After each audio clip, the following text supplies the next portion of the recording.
Hello, and welcome to Crushing It, the podcast for Risk Meets Opportunity. I'm your host, Jonathan Trimble. And on this show, we talk with leaders who operate at the intersection of risk, innovation, and execution. People who just don't measure risk, but how they navigate it and turn it into impact.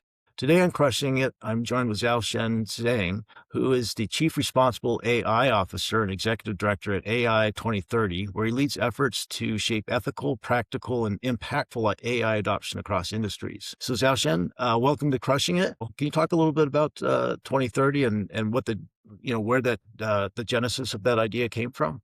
Yeah, so thank you for the invitation. And for AI 2030, I established it with the goal to just help to mainstream responsible AI by 2030. For responsible AI, we defined it as make AI transparent, accountable, fair, safe, secure, sustainable, and privacy preserved.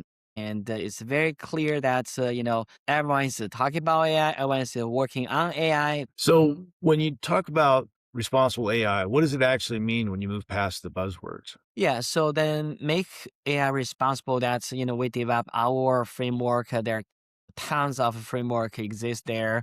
Mainly for us, responsible means number one, make AI transparent. Where that's if you're deploying AI and your user or your customer or your regulators or whoever need to know that's why this decision is made this way by AI.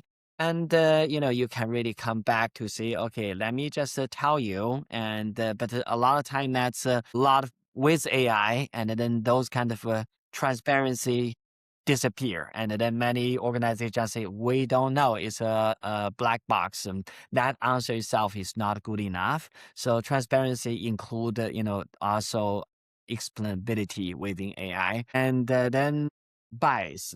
And we understand that we every one of us have our own bias, but that's acceptable in the way that our bias will only impact folks who we interact directly, and AI also has bias. The reason why AI bias is, very important to be addressed is that, AI can provide that large scale real time service to larger population. That can happen, at a scale which individual cannot just install your bias that way. And that's why how to just identify bias and remove bias and or limited bias from your AI system. That is also very important component for us. And the third is around sustainability, where that's we talk about now that everyone is in Davos at the World Economic Forum and talking about the next decade, and many of them talking about AI is how to scale AI and the larger impact. But deep down, that AI is just really impacting our energy system and carbon emission and our water and every aspect of the ecosystem we live are being impacted by AI. Where that how we can just look AI in a sustainability lens, where that makes sure that AI is not competing and winning that game against humanity. Where that's we as a human and are just being negatively impact, that way. How to bring renewable energy to just power the data center, how to just make a chip more energy efficient, or how to just, instead of using large language model to use, the small language model. And of course, that's, we did some research last year that how to convert the proof of work type of Bitcoin mining and to into AI model training, and then instead of solving some mathematical problems, which doesn't really help anyone, and if that's computing power can be used for AI model training, where that's the Bitcoin system still have the right supporting consensus, while that's that energy can be used for AI model training. So we are exploring those innovative ways to just address the AI accessibility related issue. Other the accountability, where that's if any AI system have major failure, and if you don't have an accountability system internally, and you really don't know who is accountable for what, and you may not be able to shut it down in time, and then that consequence can be life and death. And but from a company lost, you potentially lose trust from your customer, and that can just kill the company. So there, that's how you can really just establish a mechanism to just collect data, reporting data, and establish the AI governance board to make sure that all the decision making process are properly governed. So all those are very, very important for the long term of AI advancement. So then those are the core pillars when we talk about responsible AI. Of course, then there's also security, safety related issue as well. Now, when your organization is, you're primarily working with businesses, are you working mostly with newer companies that are trying to get off the ground using AI, or other large organizations? Can you tell me about, like, how are you introducing even the concept of using AI responsibly when there's such a scramble, I think, for like all these, like, it's almost like the feeling if you're not using AI, you're going to fall behind. And like, kind of like saying, hey, time out, use it responsibly. How do you introduce that concept? Yeah, we serve both public sector and the private sector, and really different type of engagement. We saw there are three gaps to mainstream responsible AI, which include the awareness gap, the talent gap, and also the tooling gap. And by identifying those gaps, this is also our methodology, how we can potentially intervene. From the awareness, mostly is that at the leadership level, that leaders in both public and private sector don't know about responsible AI, don't care about it, don't know what to do about it, and etc. So then we want to just through growing membership, research, and organize closed door convening, and bring different industry, different leaders through knowledge sharing, and all those are trying to raising awareness for responsible AI. We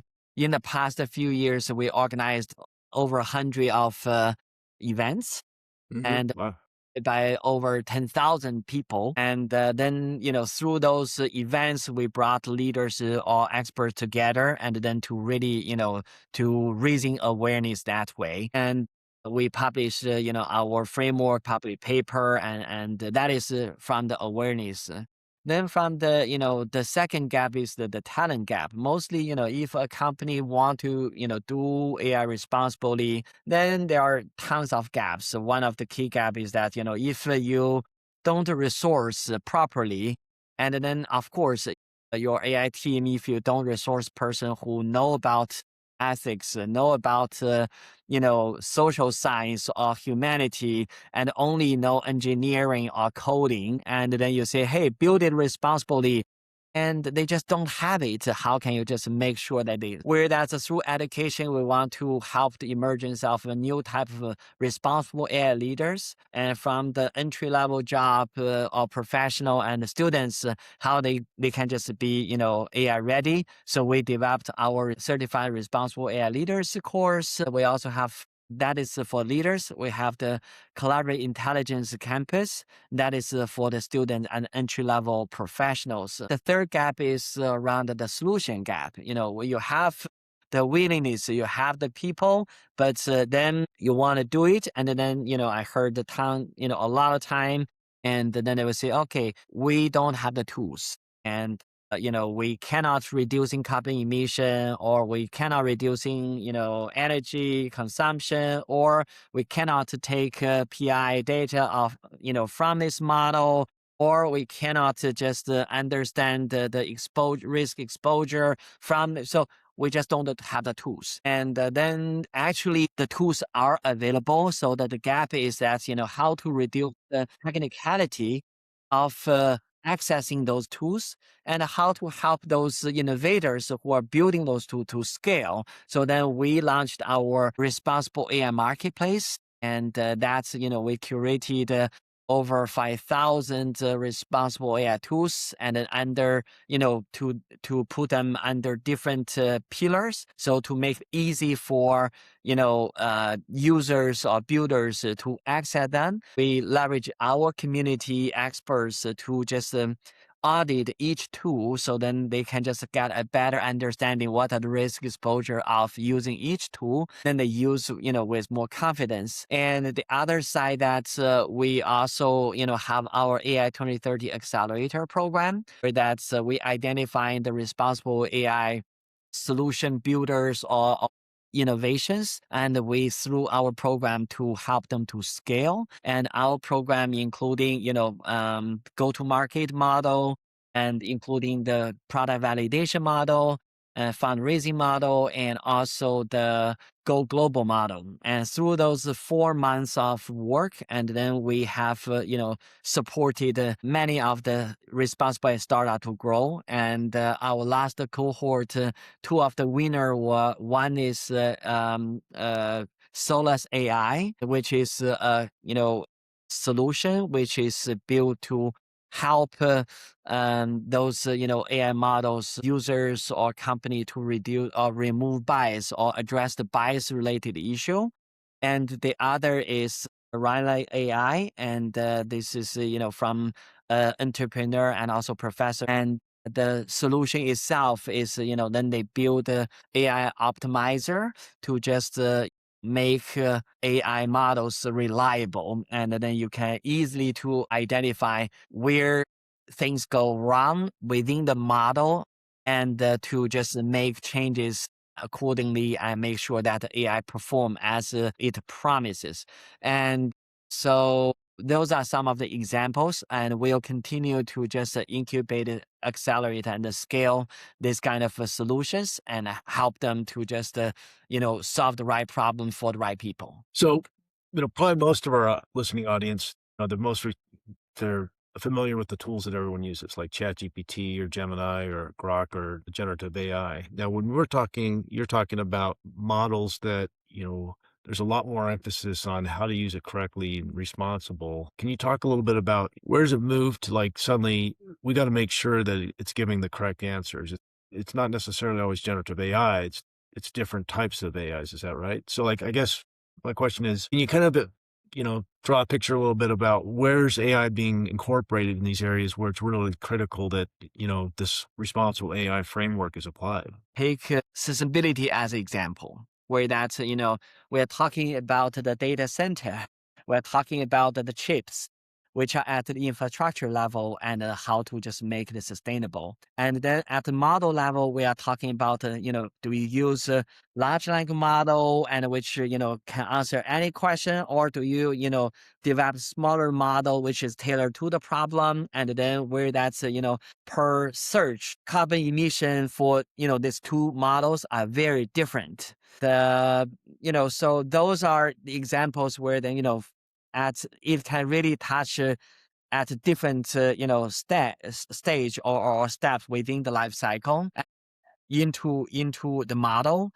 You can to train your AI learn from your data. If your data inherits bias, naturally your model has bias. So that's so basically the data itself informing whether the model and what kind of bias your model may have. And then it also just people who are building the model also impact the bias itself, meaning that for certain parameters, and whether you bring this parameter into the AI model training or not, or when you build the model, and which parameter you include, and also the causal relationship that you think as the model builder will determine how much bias, what kind of bias that you may inherit. And a good example of that is where that's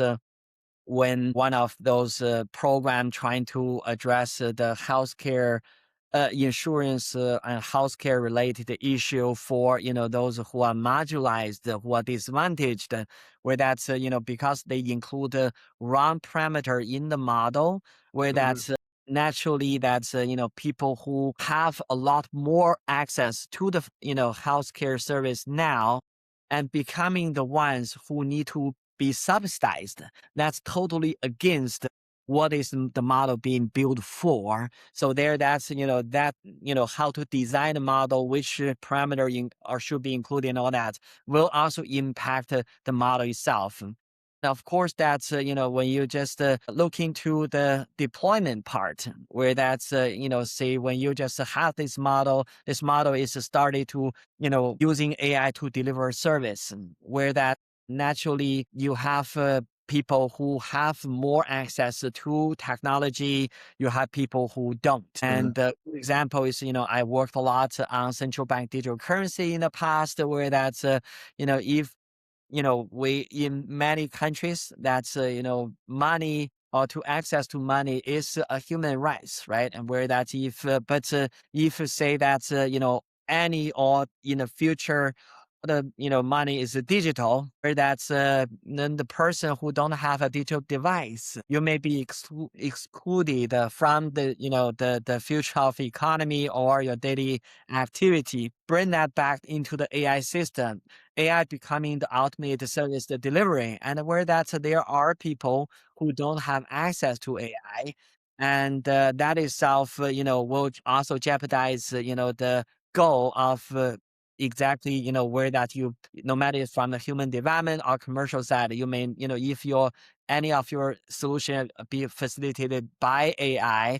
and then there is an access related issue that you are not addressing, you also bring bias at the deployment level. So again, go back to your question, and to make AI responsible, and you need to address potential risk and at each step in your AI deployment or research, the development and the deployment. Yeah, you touched a little bit about sustainable AI. Sustainability, I think, a lot of times we're talking about the environment, but this is a little bit different though, right? Because I guess like I think you touched on a little bit like the chips and electricity. Are we entering like a resource gap uh, with how we're using AI now? Can you talk a little bit about that? Like, what does sustainability mean when we're talking with AI? Yeah, definitely. Here, sustainability means quite a few, things from the larger framing, and where that's, I was asked by people, whether AI is the ultimate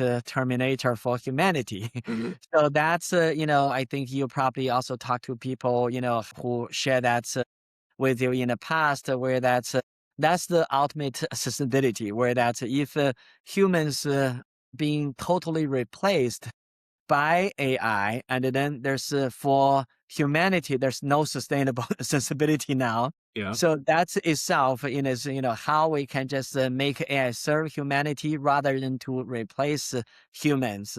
And I think that is the broader framing. And there that you have the traditional accessibility related issue, and which from the government, that is a CSR related, social governance and environment. Those are issues related to sustainability, and each one of them are being impacted by AI in a very different way. And we take the environment side, where that's when I talk about the carbon emission, water consumption, and all of them are part of the environmental impact of AI. And that is AI related energy consumption is just now very worrying or concerning in some of the countries or communities where that energy access was an issue, is an issue, and now that's the data center or AI development is being prioritized, and then you have a human who don't have access to energy, then you have AI is using energy, so then there's similar to water, and where that's I don't want to just frame it as there's a dichotomy, but there is a very clear demand to just drive the future of AI economy, and then there is a physical piece of that or environmental piece of that, where that's energy, water, air, and all being impacted by AI development. How we can sustain that resources, and then that resources is are foundation or infrastructure for humanity to continue survive and sustain our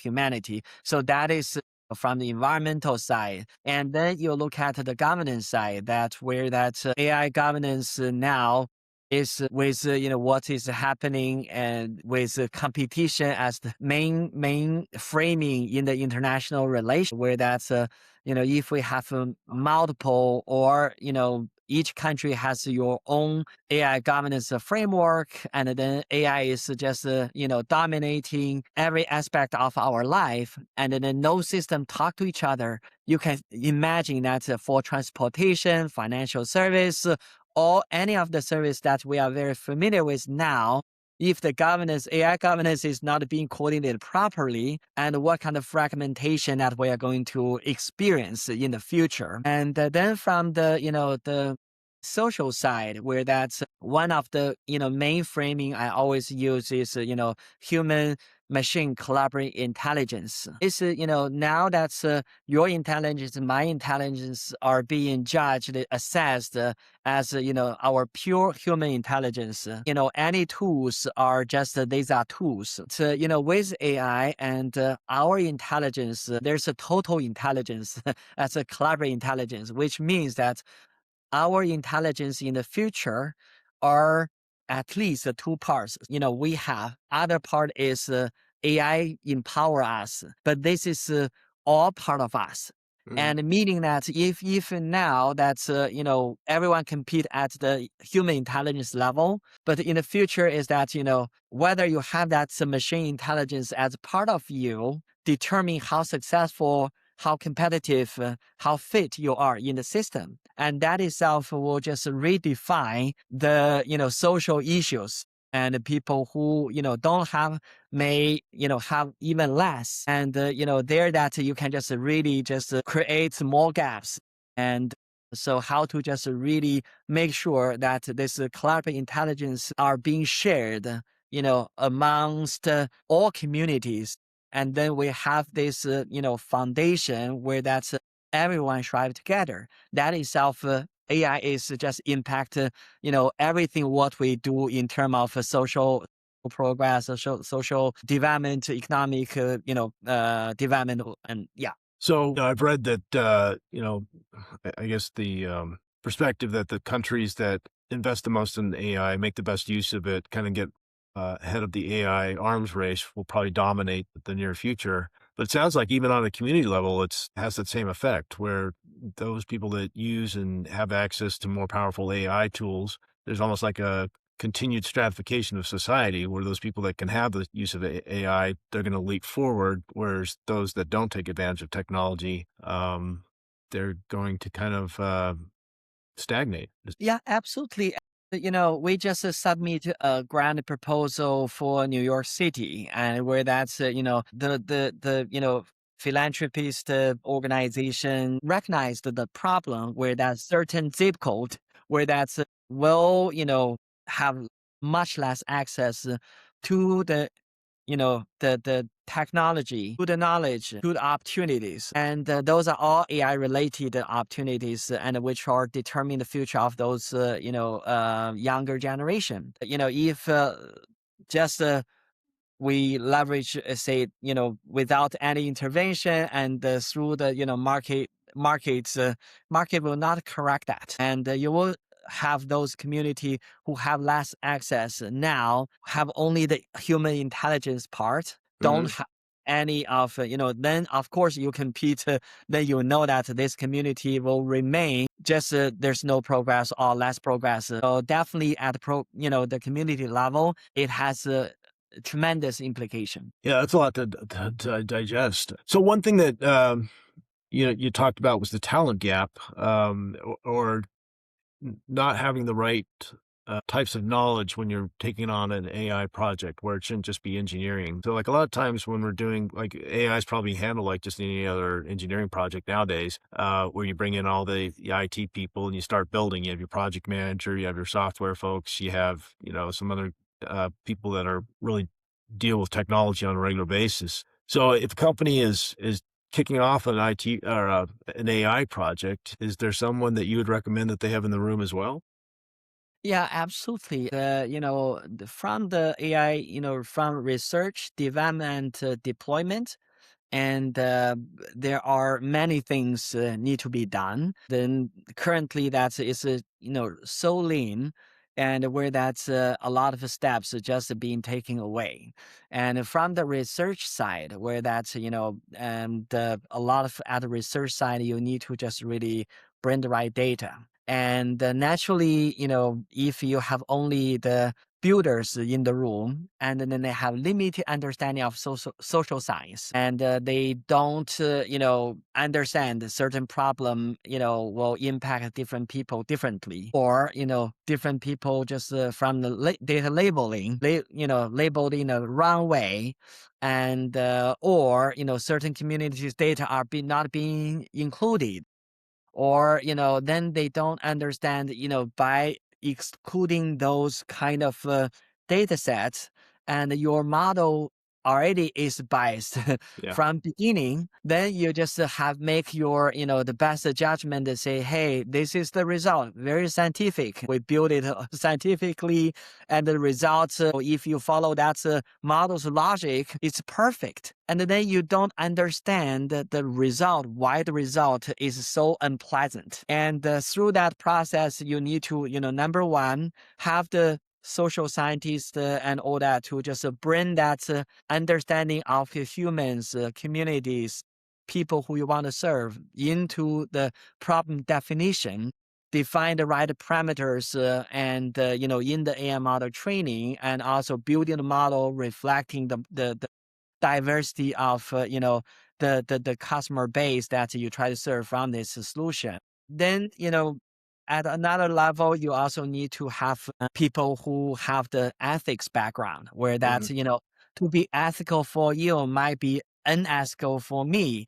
But for people who just don't have this ethical background, they just take their own ethical background, or as the dominating ethics to be embedded in the model. And although, again, from the best intention, but because of lacking of knowledge, where that's, for people who have the ethical knowledge, where that they understand, I have my own ethical bias, Hmm. and others who my solution want to serve may from a very different ethical background. And then when I just trying to just build a model, train a model, and then how that difference can be treated, managed, and what are the alternate need to be designed, at the deployment level, and all that. Those are the remedies which can just really make the future solution to be successful.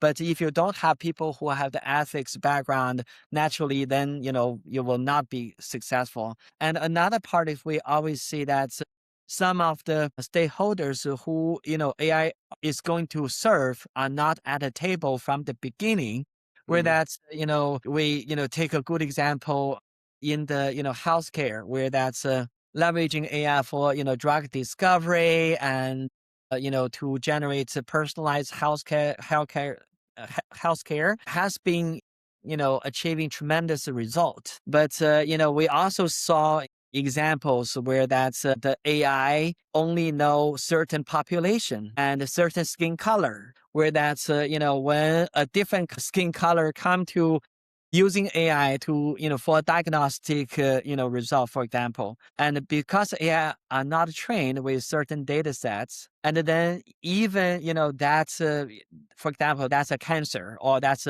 some disease, because AI is in lack of this specific population's information and, data, and then they can just have, misdiagnostic result and say that you are totally healthy. That result can cost life. Sure. Well, you have a lot of those really need, not only the, technical building and the coding knowledge, or the sector, in this case, healthcare related knowledge. You also need to, have that broader who you want to serve, and who are they, and what kind of data. You need the broader knowledge than the sector experts plus the builders. Yeah, so it's like, we've kind of moved well beyond just the traditional engineers and technologists where there's like a whole other construct, especially with the social science that has to come into that. Because I've seen that firsthand. You think bias is kind of like this small issue, but it really does affect the outcome of the AI. And you talked about data sources, and I've seen that firsthand where, it seems like, sometimes I'll ask for statistics. An example was I was looking for statistics on law enforcement use of force, and it seemed like it way overestimated what was actually happening based on my experience. And I look at the sources, and it's kind of like the only two sources they had came from a political committee that was trying to, reduce law enforcement, things like that. If that's your only source, then of course it's going to be slanted a certain way. And I saw that also with cyber breaches, where it seemed like they're grossly underreported, like from an AI query, way underestimating like the statistics that I was expecting. And it was based only on the reports that were given to the government. Well, a lot of them aren't reported, probably the vast majority of them. So it made it sound like it's far less than it would be. So I can see that where even with the best of intentions, we all don't know what we don't know. And when you're programming AI to be the expert resource that people will go to, it's very easy to introduce those biases because unless you're aware of all these different data sources, it really becomes a difficult thing to overcome. Yeah, so there that, for us that we always try to introduce, this concept into the corporate world. Number one is that stakeholder engagement, where that before you start building a solution, try to really understand who you are going to serve Hmm. and have their perspective.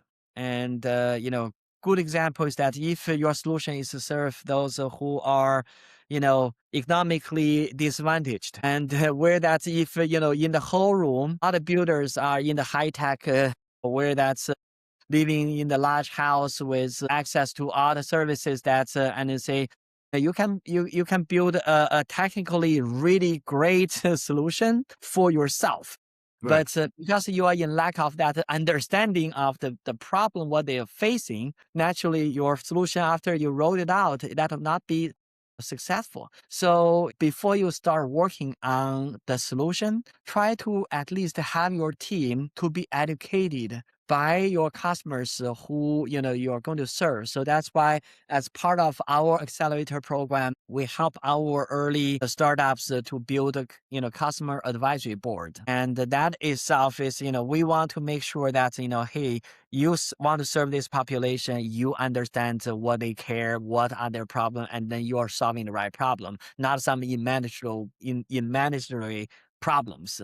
And the stakeholder engagement is very important. The second part is that we want to just we introducing this the pledge process, where we call it responsible AI pledge, and the pledge process is that basically trying to guide them how to think about it. And number one is that you pledge you are going to adopt a responsible AI principle. So if the team adopt a principle, and you need to just using those principles to just the process, the workflow, and see that that itself is can help you to achieve alignment and identify gaps. And the second is establishing the governance body. It can be something where that you understand internally who is accountable, and then where that you actually a lot of time by establishing a body as such with diverse the function, and then people who are not in this direct building team will come to remind you that hey, I'm in the compliance side, there are things that you have not thought of, or I'm in the customer success side and I'm engaging with customer that I'm representing the customer you didn't understand from the product team, or there are different or you from the customer advisory board side of the company, and combine that together with the internal governance body, and you can really just bring all that input into your building process. That itself becoming critical. The third pledge we ask them to commit is really around data reporting. If you don't have data,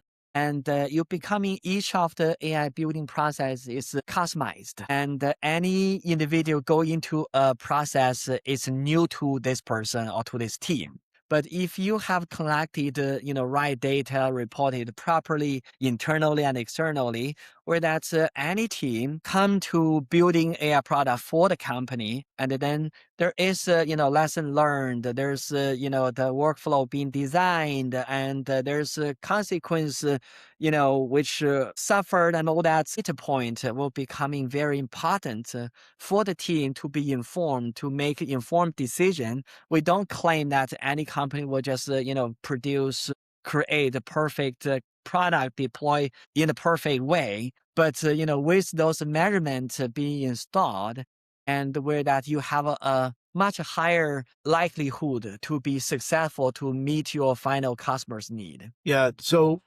one of the things you talked about, I think, was, the trust of AI. Kind of like we're at the height, or maybe we're coming off the peak of the hype cycle of AI, where, when it was first introduced with OpenAI, it was kind of envisioned it'll do everything. It'll solve all the problems. That now that, organizations have spent some time in developing and putting out solutions, there's probably a little bit more of a, realistic look at what AI can or can't do, or how it should be used and shouldn't, as they start looking at, major AI projects. So trust is becoming a little bit of an issue with AI, as far as I think business leaders are fine using it for marketing or people just helping them craft emails and things like that. That's low risk.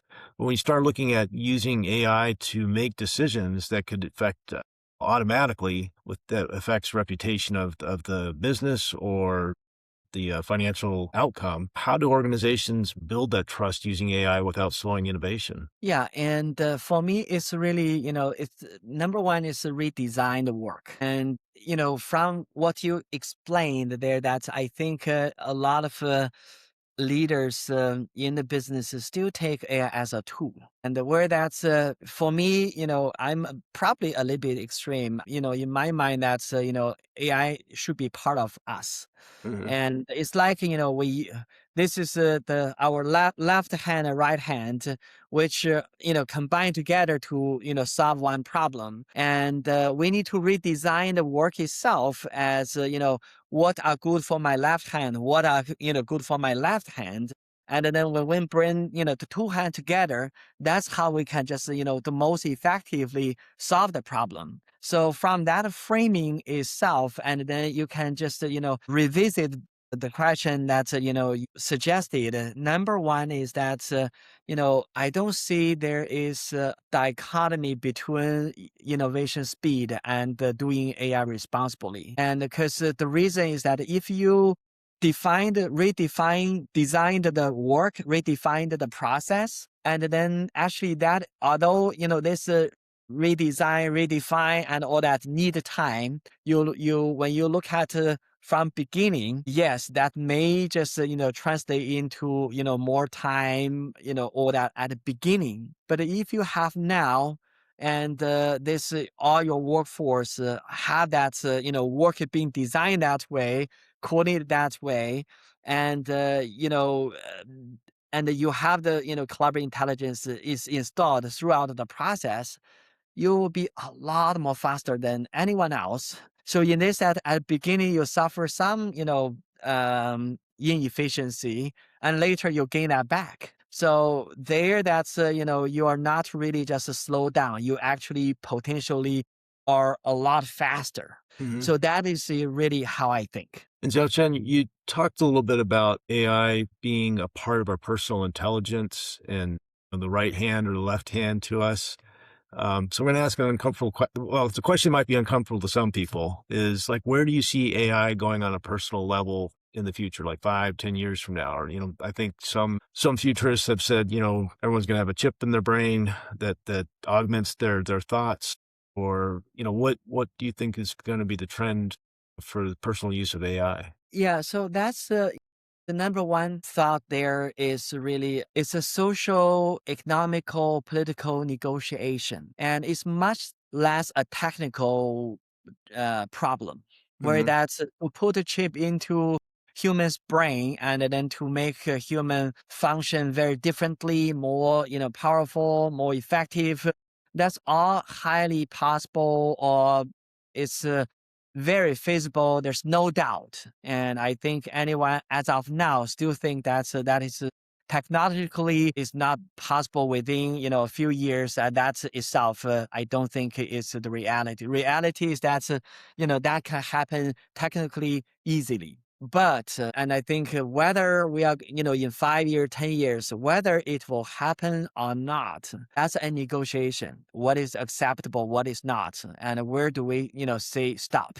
And as a human community, and say we don't allow, for example, AI go into our brain, Hmm. and we can design a different process where that's we can enjoy this collaboration partnership, but we don't allow AI to invasion and invade our brain, and then that in itself is really need some kind of negotiation and agreement. Again, I don't see technically it's impossible, but it's more as this negotiation just started. And one good example is one of the topic that's I'm fascinated about and also started working more on is AI accessibility, where that's, leveraging AI to help those who are disabled or have, certain type of suffer from certain kind of disability, how to AI can bring that power back to them, empower them to just function for different, need that they have.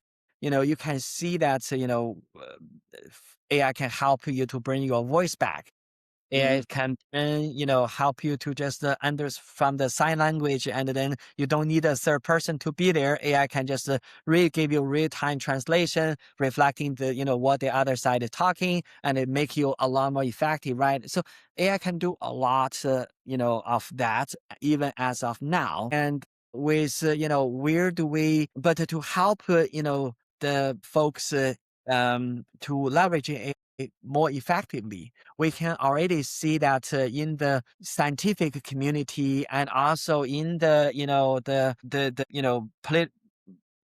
the policy community, technology, there are already a lot of the discussion there. That's how to just provide better accessibility related AI solution, while that's keep the human dignity and protect the privacy. And there are so that is for this specific issue, and bring it back bigger, that is for all humans. And I think that conversation just started. Yeah, that seems like that's going to be a huge conversation because I think, right now,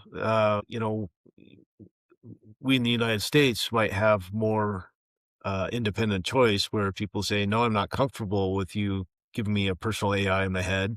Whereas a more authoritarian government says, yeah, we don't care. Everyone's getting one. And so does that change the landscape a little bit? And I guess, at what level are people talking about this? I mean, is there an international community about responsible use of AI, or do you see that coming in the future? Yeah, there are, the responsible is being discussed, at all levels, where that we are, in a few months, we are going to publish one of our reports on toward the global responsible AI framework, a question mark.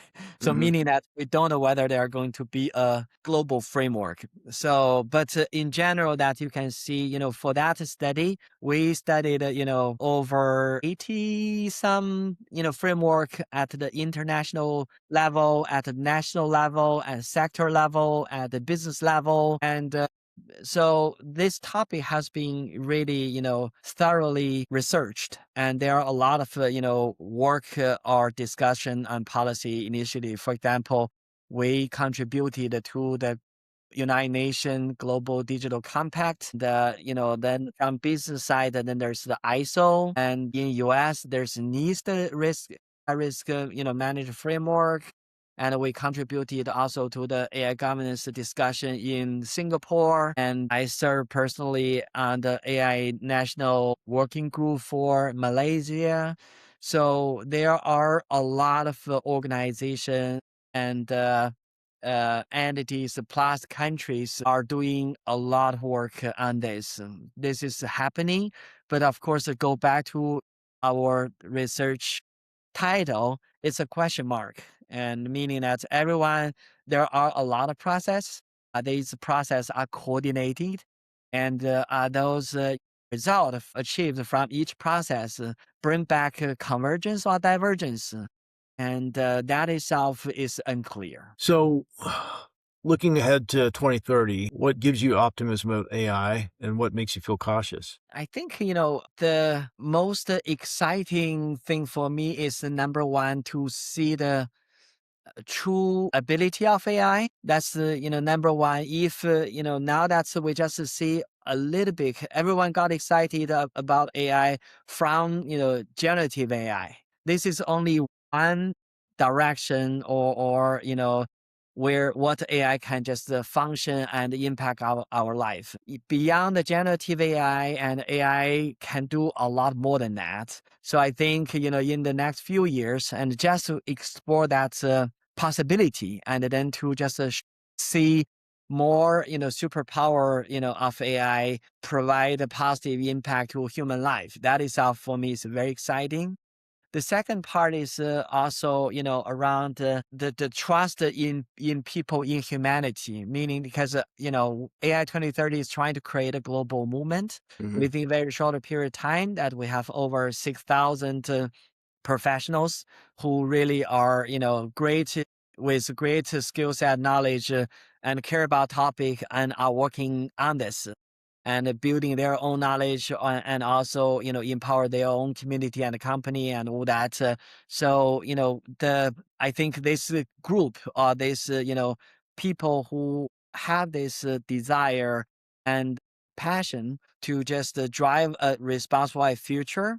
And by 2030, I hope that we are successful by creating this movement. This movement can be successful, and then we have a majority of us who want to make AI responsible. That itself, for me, is another very exciting, positive part if it happen. And then what worries me a lot, or the most, is number one is the fragmentation. And finally, we in the 1990s, we started to just talk a lot about the global village, where that's we started to see from trade, from monetary transaction, from human exchange, and all that's are really experienced a new era. And that itself, I'm a beneficiary of that process, where that's I think that's just without all that, I'm not who I am now.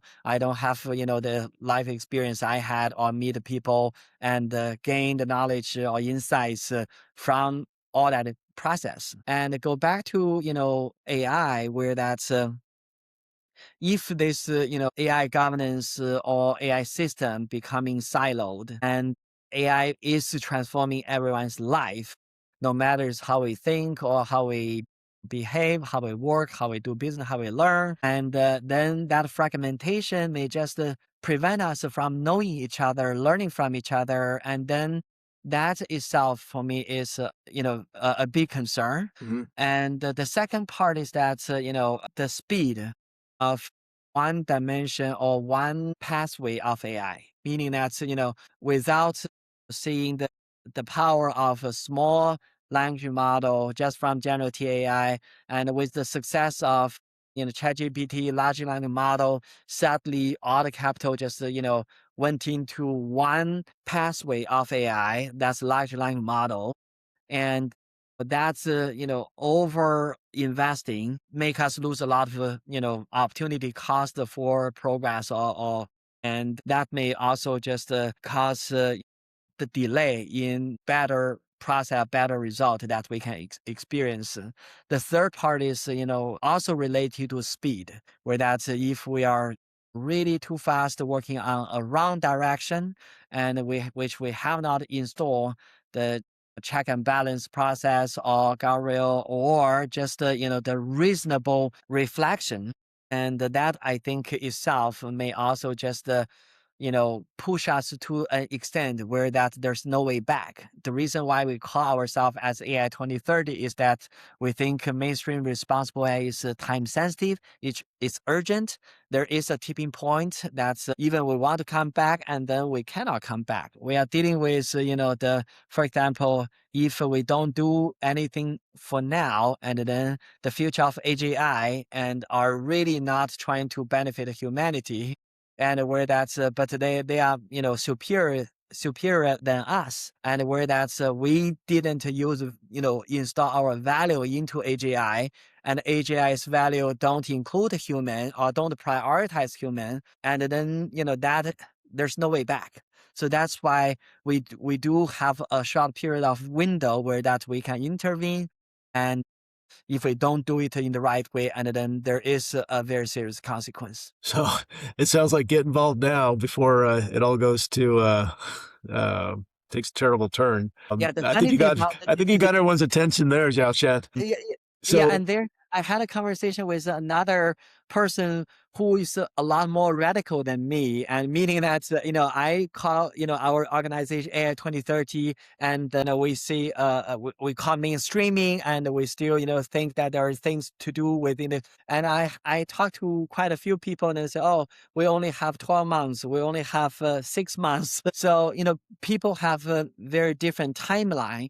But for me, what is the important message is really that it's time sensitive, it's urgent, it needs immediate action. so it sounds like, the more people involved, the more collaborative we are, the better chance we have of deploying AI in the future in a productive and responsible fashion. So if someone wanted to get involved, would they go to your website to learn more? And is that the gateway for them getting involved? Yes, yeah, and they can just go to ai2030.org, Mm-hmm. and then they can find all what we do, or just follow me on LinkedIn, and I post a lot of how I think, what I discuss with others, and also what we do on LinkedIn. Yeah. Okay.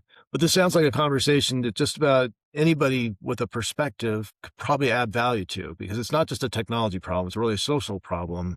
And Yeah, probably as that's many why perspectives as possible is yeah, helpful. I agree with you, because we believe in this global movement and local actions, where that's we establish a lot of AI councils in different cities. For example, we have a Chicago AI Council, DC AI Council, Boston AI Council, the Seattle AI Council. And really, those councils are the leaders who we want them to just lead responsibly, to leading those conversations, leading those negotiation, and make sure that all what we care and what we concern will not happen, or at least that we install a process to managing that risk. Well, Xiaochen, I really appreciate you taking the time to talk to me. This sounds like just an issue that's going to be at the forefront for quite a while. And if people want to get involved and be part of the conversation, they can come to your website, ai2030.org, which is pretty extensive effort. And so I think, if they want to learn a little bit more about what is going on and explore how to get involved, I think that would be a good start, because it sounds like this is going to touch all of humanity. We may be talking again in the future. So I appreciate it, Xiaochen. Very much a great conversation. I learned an awful lot. So thank you very much for sitting in with us and sharing. Thank you very much, and I really also enjoyed this conversation. And hopefully, that maybe you can also come to our Chicago AI Week, and then we can continue the conversation, and also you meet with our community. Yeah. Well, I'd love to come up to Chicago, but it will not be this weekend. It sounds a little bit too cold for me. So, Yeah. all right. Well, thank you very much. This has been Crushing It. And thank you again, Xiaochen, talking about responsible use of AI. Thank you.